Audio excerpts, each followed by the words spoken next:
Honey, we need to talk, Selma said to me as we were driving back home after dropping off our daughter Ashley at college.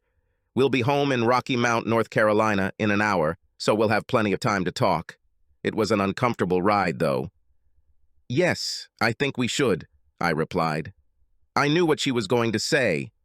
You still haven't fully forgiven me, even after 8 years. I think we need to see a psychologist again. We should be able to put this behind us and look forward to our future, growing old together, traveling and spoiling future grandchildren. I was thinking about this trip home. I've been thinking about this for the last 8 years, shortly after that fateful day. The day I found out that my wife was cheating on me. It was in the spring, 8 years ago.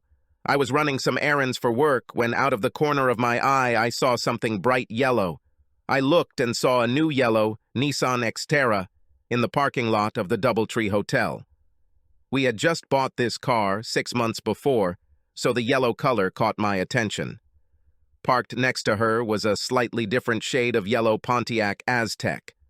Our friends, Jim and Sheila Henderson, bought it a few months ago. Selma and Sheila must be having lunch at the hotel restaurant, I thought to myself. I'll just pop in and say hi. So I pulled into the lot and parked next to my wife and Sheila's cars. I entered the restaurant and looked around. I didn't see them, but there was a table that looked like 2 people had just eaten there. They must have gone to the toilet, I thought. So I headed to the entrance of the hotel where the toilets were. I waited there for about 5 minutes. I must be waiting in the wrong place, I thought. They were probably leaving the hotel as I was entering the other entrance. So I walked to the entrance and looked outside. Both cars were still parked there, and there was no one around them. I turned around and saw my wife holding hands with Sheila's husband, Jim. Jim then leans in and kisses her passionately. They then turn to the front desk and return the room key card. I was overwhelmed, to say the least, but I wasn't paralyzed by inaction. I made a remark to the couple standing at the counter. I turned him around and yelled, "You bastard!" and hit him right in the nose. My wife gasped, and I turned to her and said, "And you cheating bitch! Don't come home tonight! I can't promise I won't do the same to you." I turned and ran out of the hotel. I quickly walked towards our cars. There were several dividers in the parking lot that had trees on them and were filled with palm-sized landscaping rocks. I picked one up and threw it right at Jim's car windshield. The impact left a large dent, and a web of cracks cascaded out of it. I jumped into my car and drove out of the parking lot. I was so nervous that a couple of blocks later, I had to pull into a McDonald's parking lot to try to calm down. As I sat there trying to relax, my phone rang. I looked at the number. It was Selma. I screamed, "Bitch!" and turned off the phone. Then I said out loud to someone unknown, "I don't want to talk to you, slut." How long did it last? I thought. They definitely looked quite comfortable with each other. Besides, they didn't look like they were trying to sneak in unnoticed. Their willingness to kiss while standing at the reception desk was telling enough to know they'd been fooling around for quite some time. I should have told Sheila. She needed to hear it from me before Jim or Selma tried anything. I turned on the phone again, and there were already 3 messages. I ignored them and called Sheila. She was a homebody and only worked part-time at the library while her children were in school. I hope she had a day off today, or at least she can answer the phone. "I was lucky," she replied. "And how do I tell her that her husband is a cheating snake? I've always been somewhat of a straight person, so I did the straight thing." "Oh, hi, Kurt." Then she asked, "How can I help you?" She was in her work mode, and so this expression just came naturally. "Sheila, I don't know how to tell you this, but I just caught Jim and Selma checking out of the hotel. They were very affectionate, so I have no doubt that they cheated on us." She gasped and said, "Not again." "Well, he just screwed himself to the wall." "Wow, that wasn't the answer I was expecting." I said in confusion. "It's not the first time. In fact, as far as I know, this is the 3rd time. After the last one, I was drawn up post-marriage agreement, and we both signed it.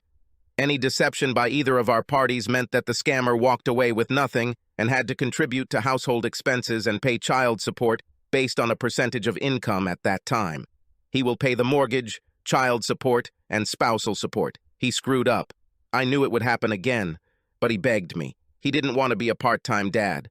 Well, that's who he will be now. She was furious. However, I could tell she probably thought about it a lot the first 2 times. When she mentioned children, it got me thinking. Our children, Jason and Ashley, were the same age as Sheila and Jim's children, Ethan and Emily. They were 12 and 10 years old, respectively. I knew I wanted a divorce, but I also knew I didn't want to be a part-time dad. Sheila then asked, "How are you, Kurt?" Honestly, I kind of went numb. I don't know what to think or what to do. I think I'll need to talk to a lawyer and see what my options are. I hate to say it, Kurt, but Selma will probably get custody of the kids and the house. You'll be a part-time dad. I know you love your children. Maybe you and Selma can work things out. I don't know. I'm just so angry right now that I can't even imagine how I'll end up in the same room with her. Believe me, I know. I was in this state. I can't say I'm numb to it, but having been through it twice, I'm not surprised and therefore not as emotional about it. But I'm going to throw it on the coals. When he gets home, he'll probably have a broken nose. I hit him pretty hard. There was a lot of blood, I told her. It serves him right, she said in a sharp tone. Then she said more softly, I'm sorry, Kurt. I'm sure he started it all. Maybe you can figure this out. I don't know. I didn't have enough time to think about it. At this point, I need to start thinking about my children and what is best for them. And Kurt, don't forget to consider what's best for you. I appreciated her insight. She had a lot more time to think about it than I did, more time to look at it more objectively. I talked to a lawyer. The sad truth was that unless I could prove that Selma was an unfit mother, or dangerous, or abusive, to our 10 and 12-year-old children, she would likely have been awarded custody of our children. And I'd be stuck, being a part-time dad, paying house and child support all the time. We made about the same amount of money, so there wouldn't be any spousal support, but it was a hollow victory if I couldn't be there for my kids. So I decided to deal with it. I wouldn't divorce her. She said she was sorry and didn't want a divorce either. She was from a single-parent family and did not want to subject our children to such a test. We went to counseling, which helped a little. I went to counseling, but other than being able to speak my mind, it was pointless. 3 years later, we went to counseling again because our marriage was not the same as before. No fuck, of course not. I still had trust issues. Her job didn't help with that. I was a chemist at Pfizer, and she was a sales representative, also at Pfizer. She was on the road most of the time and also attended conventions. In my opinion, she had every opportunity to deceive me. How did I know this wasn't true? Obviously, our marriage has never been the same. I decided in advance that the day we took Ashley to college, I would begin divorce proceedings. Now, 8 years after that fateful day, we were driving home after dropping off our daughter. Today was that day. Today was the day I was supposed to make a phone call to speak with a lawyer. She said, "Honey, we need to talk." Little did she know that I decided we needed to talk 8 years ago. Now that the children were gone, there was no reason to continue this deception. I have thought about this day many times. "Selma," I'll say, "I'm filing for divorce." I looked at Selma. She was still pretty, but the age lines were beginning to show that she was 45 years old. "Kurt," she said hesitantly, "I'm filing for divorce." What the fuck? I thought. She's stealing my thunder. I should be the first to drop the bomb on her. Now she's telling me she's filing for divorce? I regrouped. "Be calm," I told myself. "Okay," I said out loud without emotion. Disappointment was written all over her face. I don't think she expected my reaction like that. At least I surprised her with something. What? She thought I would beg her that we could work this out, that I will try harder, go to counseling more often, that after more than 20 years of marriage I won't want to give up? She looked at me. She could see from the expression on my face that I felt the same way, that this marriage died 8 years ago. He just hasn't been declared dead yet. Then she said, "I was offered a position as a sales manager at Bristol-Myers Squibb in Atlanta. I'll be moving there in about 6 weeks. So she had been planning this for a while, too. I probably could have seen this coming. The last 8 years have not been perfect by any means. It took me almost 9 months to get to the point where I could have sex with her. And that's what it was. Sex. The emotional love connection we once shared has all but disappeared. I know it's all because of me, but she was the reason for it. The woman I loved unconditionally broke my trust. How could she do this to our family? She did this to our family. This wasn't just done to me. It forever changed the way our family would view life and relationships. Selma did not return home that fateful night. I never asked her where she was staying or with whom. I have to believe that unless she felt extremely guilty, she was staying at the DoubleTree Hotel. Why not? The room has already been paid for. I know from talking to Sheila that Jim returned home acting as if nothing had happened. He said he tripped while walking up the stairs and hit his nose on one of the steps. He also had 2 black eyes from the blow. She told him, "Grab your shit and get the hell out." He tried to deny everything, saying, "Nothing happened." Sheila knew better. When he tried to fight the post-nuptial agreement, I told Sheila to subpoena Selma to testify that they had indeed had sex on multiple occasions. Selma also tried to deny it at first, but I told her that if she thought I was so stupid, then we would get a divorce right away. She didn't want to do that to Ashley and Jason. She wanted them to grow up in a family with both parents. I told her, "You either admit your guilt to the judge, or we have no chance of reconciliation." Jim was furious that Selma had turned her back on him, but I told him, "The man admits his mistakes. Are you a man, Jim, or are you a piece of shit? A vile bastard?" Needless to say, we haven't spoken to each other since. He actually moved to Des Moines, moving with his job. So, he wasn't even a part-time father, he was an absentee father. He almost never visited his children. Our children knew something was wrong, but they adjusted to the new normal. I was not physically or verbally abusive towards their mother. I just didn't show her my love like I did before. Kurt, if I thought we still had a chance, I would have stayed and tried to make it work. Now that there are no children, only you and I are left, and you no longer love me as much as before, this will be the most correct thing, Selma said. I understand, I said. This was true. But how could a husband love his wife as before if she did not love him enough to reject another man's advances? Thanks to the consultations and discussions we had after that, I had a pretty good picture of what happened. First of all, they were our friends, so spending time with them was natural. Getting to know them and building rapport with them also felt natural. So when Jim came to see me one day while I was out, it was no big deal to sit and talk. Then, as they were finishing their conversation, Jim asked Selma, "Are you hungry? Would you like to join me at a nice steakhouse and saloon? This is the restaurant at the DoubleTree Hotel." Where I caught them. She agreed, and after half a dozen lunch dates, because Selma's schedule was flexible, he finally talked her into getting a room. She told me it was a forbidden thrill. It was the first time, but once Pandora's box was opened, and I didn't notice her guilt that night, it was easier to justify the casual afternoon indulgence. "It never took anything away from you," she said. "It was just harmless fun." Well, this harmless fun lasted about 3 months, and they got away with it until I caught them. Even now, I don't think she understands how much this betrayal hurt me. To love someone and trust openly, only for that trust to be trivialized by some harmless fun that changes the person. This is probably why I never reaffirmed my commitment to our marriage. Why commit yourself to someone who doesn't see a problem with his behavior? She probably decided that the only real problem was that she had been caught. It was quiet as we drove along the highway. Then I said, "At least our children did not grow up in an incomplete family." "Yes, I'm glad about it," she said. "Stability during adolescence is important, and they are better adjusted to life. I would do anything for my children." Then my first thought was to divorce her and move on with my life. Each of us could find someone else to whom we could devote ourselves, someone to love and share everything with, someone to trust. It all came back to trust. Our children saw that no matter what, they could be sure that when they were home each day, we would be there together. Stability in a sometimes unstable world, especially during the tumultuous years of puberty. I was glad I decided to stick it out for them.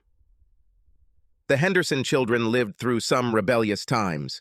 Since Sheila was a single mother and their father was absent, it was not easy for them.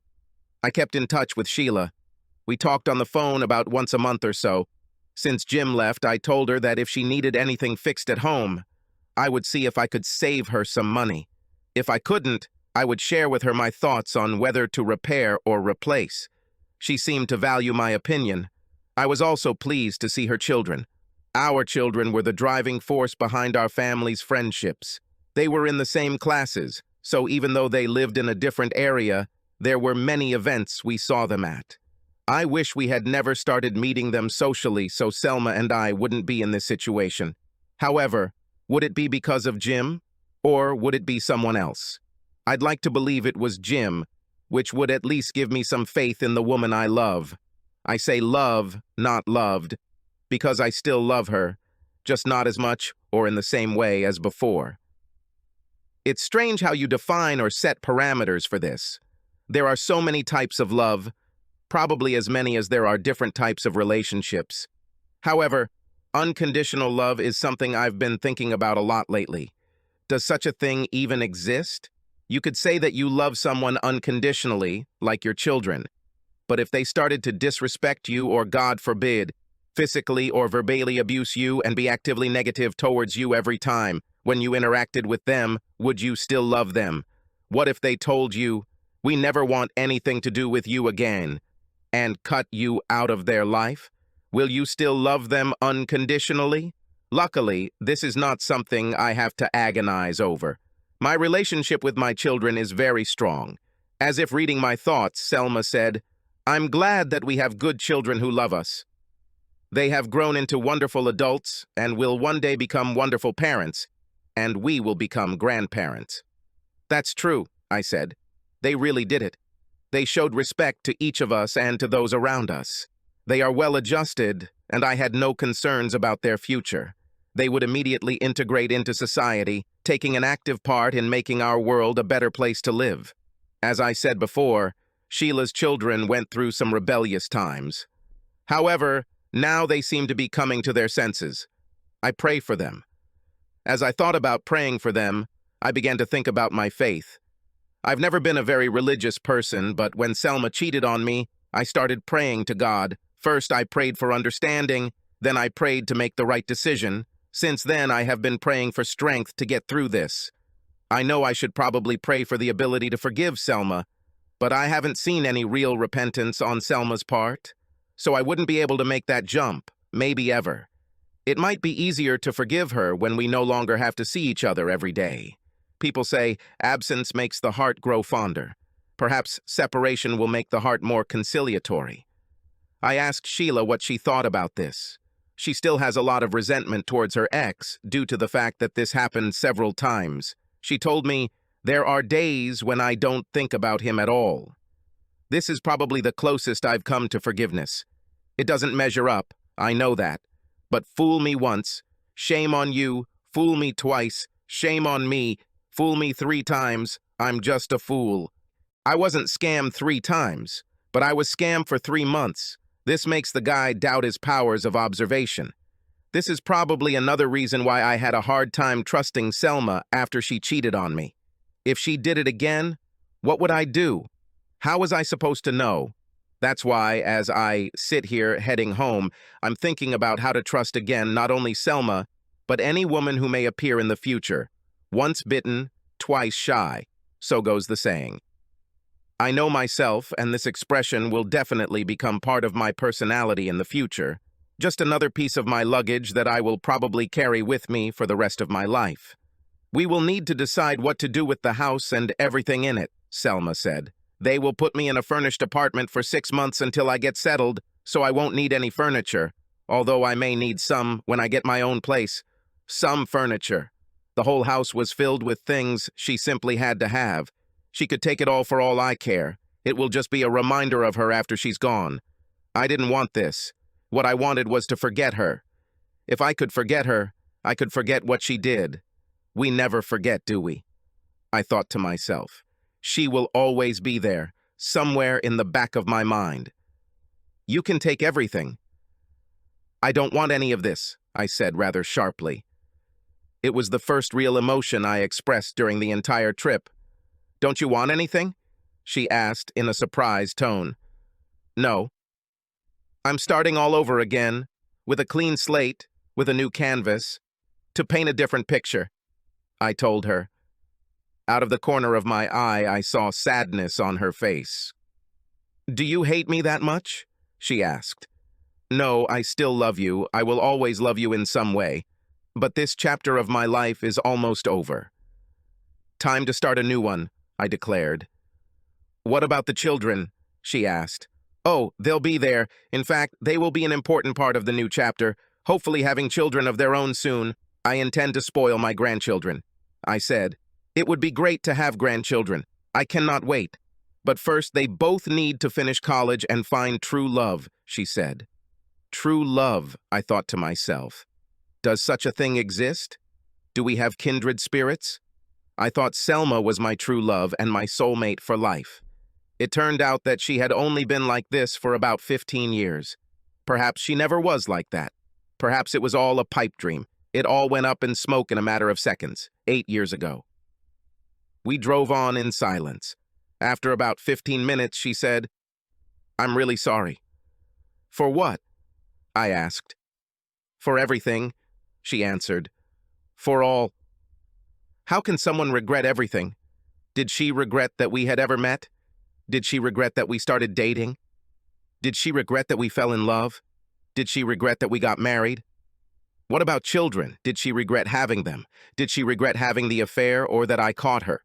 Was she sorry that I just didn't accept it and let things go back to normal? Or did she regret divorcing me? I certainly don't regret it. I just wish she hadn't beat me to the punch. She was crying little by little. Why was she crying?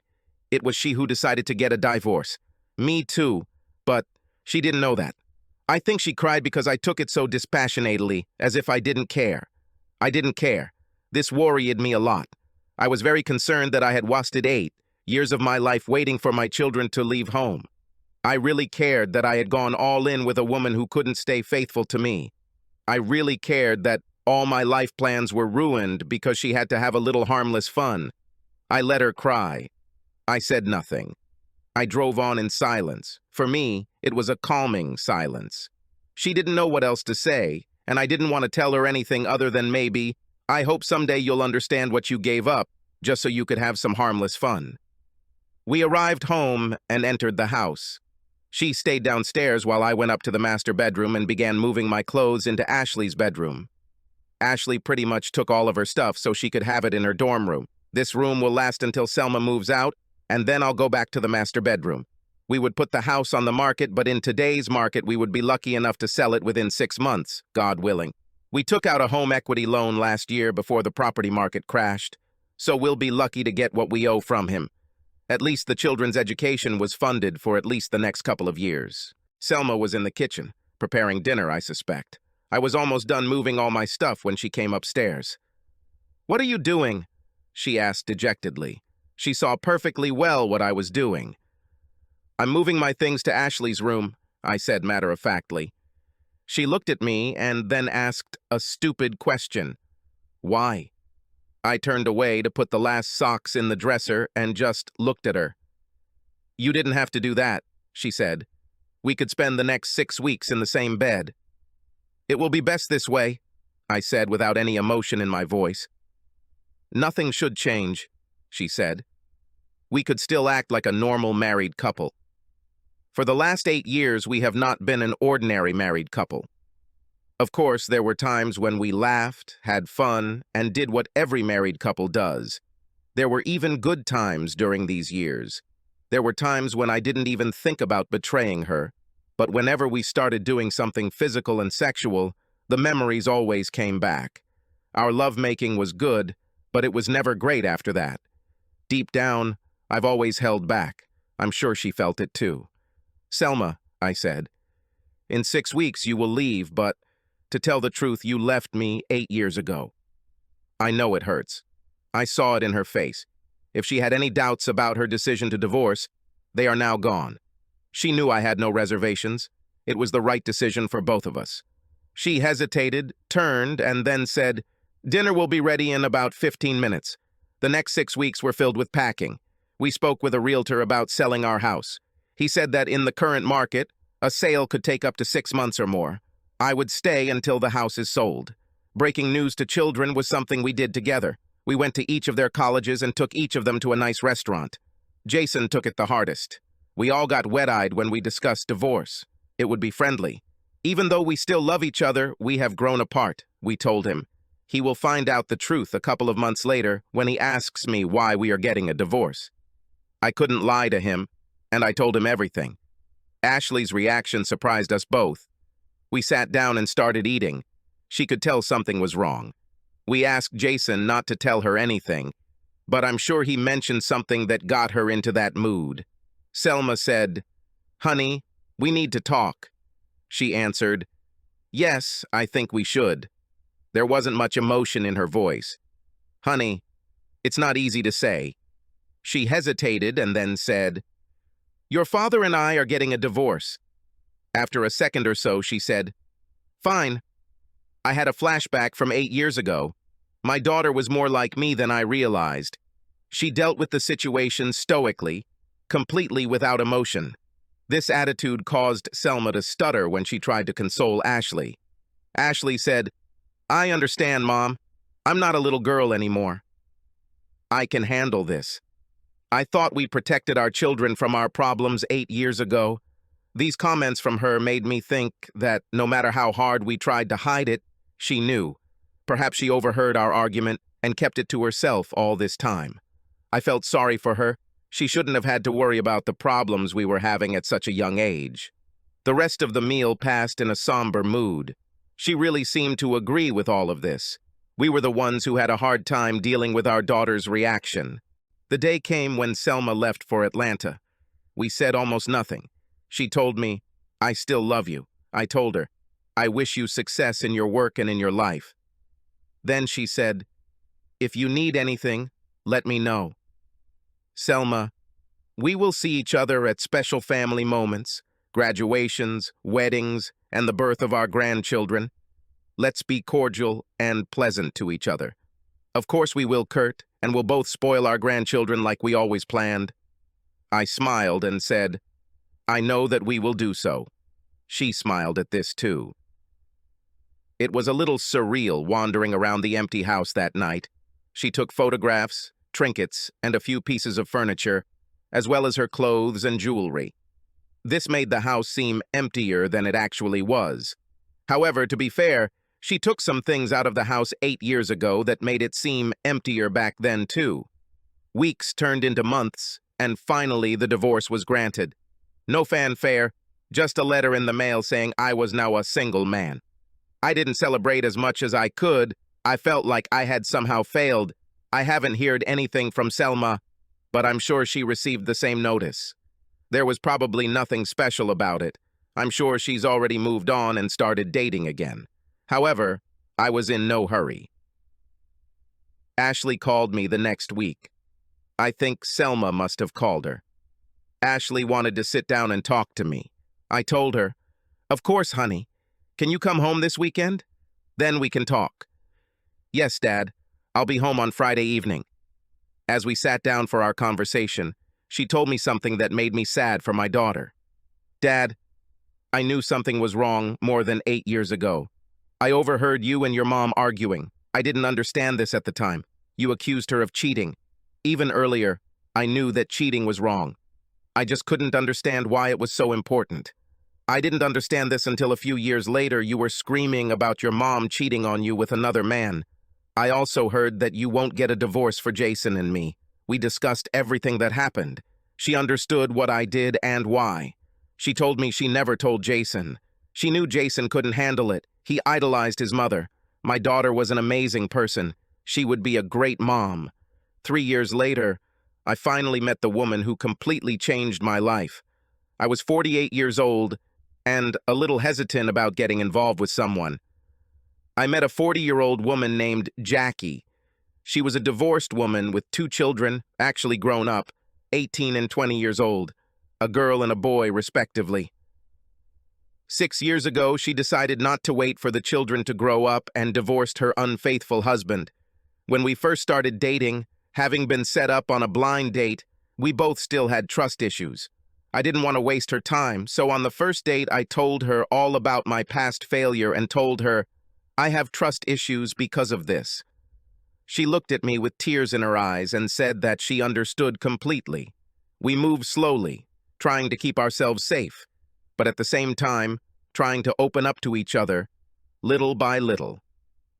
After 6 months, we finally trusted each other enough to take our relationship to the next level.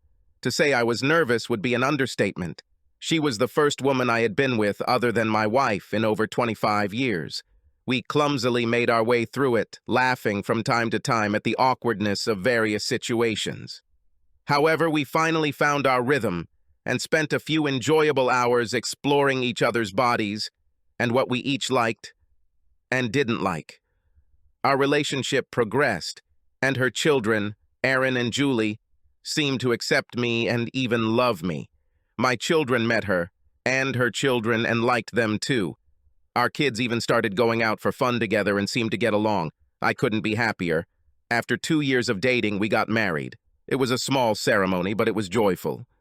Jackie and I spent a week in Hawaii, enjoying the sights and each other. It's 2022, and I'm sitting here thinking about my life.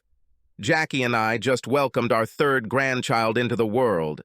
Her son Aaron got married 3 years ago and had children almost immediately.